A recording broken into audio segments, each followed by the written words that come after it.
I'm loving it.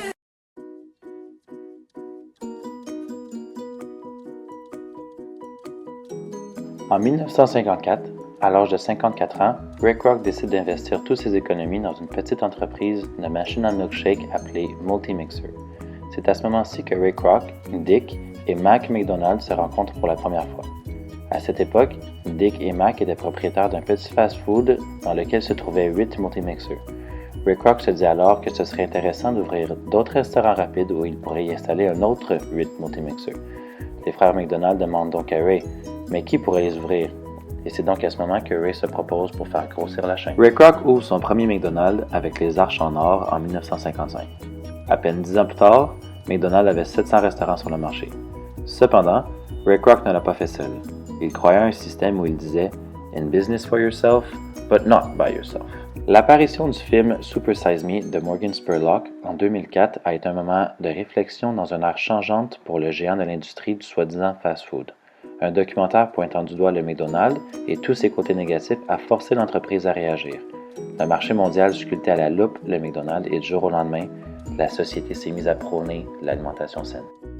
C'est donc à ce moment-ci que le McDonald's a commencé à offrir une plus grande variété de salades vertes sur son menu. Ils ont commencé à mettre moins de sel dans leurs produits. Le menu contient maintenant non seulement des boissons gazeuses, mais aussi des jus frais.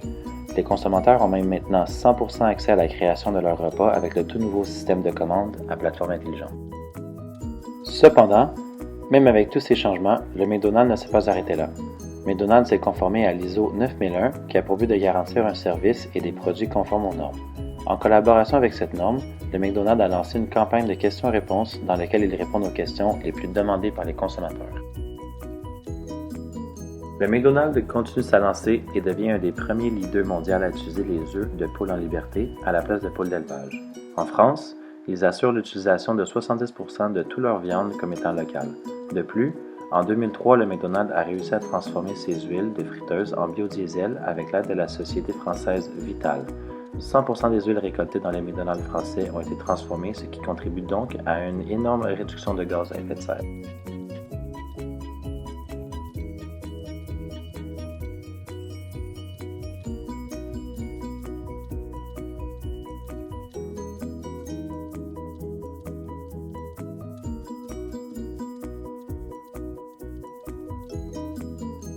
En 2013, le McDonald's USA adopte la certification MSC. Cela veut dire que tous les produits contenant du poisson chez McDonald's ont été pêchés d'une source durable pour assurer le contrôle de durabilité des espèces marines.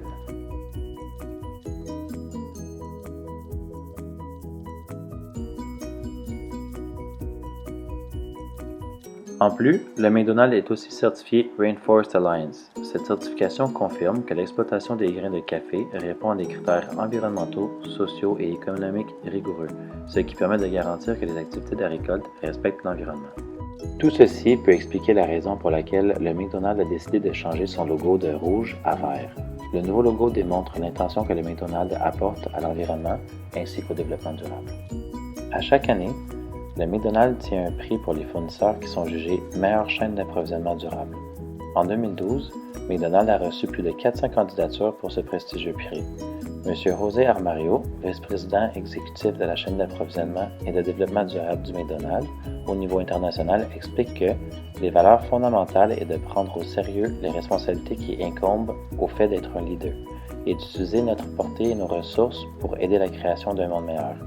Ceci démontre l'engagement et l'importance que le McDonald's apporte au développement durable. Voici la liste des fournisseurs du McDonald's gagnant du prix des meilleures chaînes d'approvisionnement durable pour l'année 2012.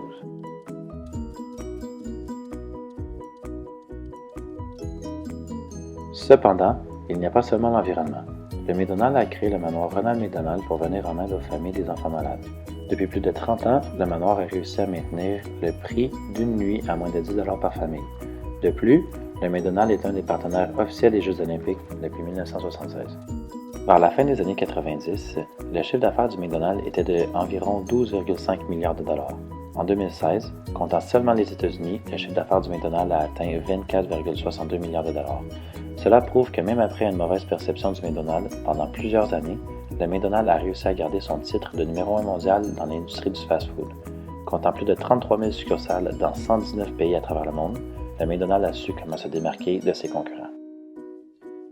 Une des façons pour le McDonald's de continuer à surpasser ses concurrents a été de s'adapter à la clientèle concernée, et cela tout en dépendant où il se trouve dans le monde. Par exemple, McDonald's a su innover en offrant de la viande halal, cochère et des sandwichs végétariens.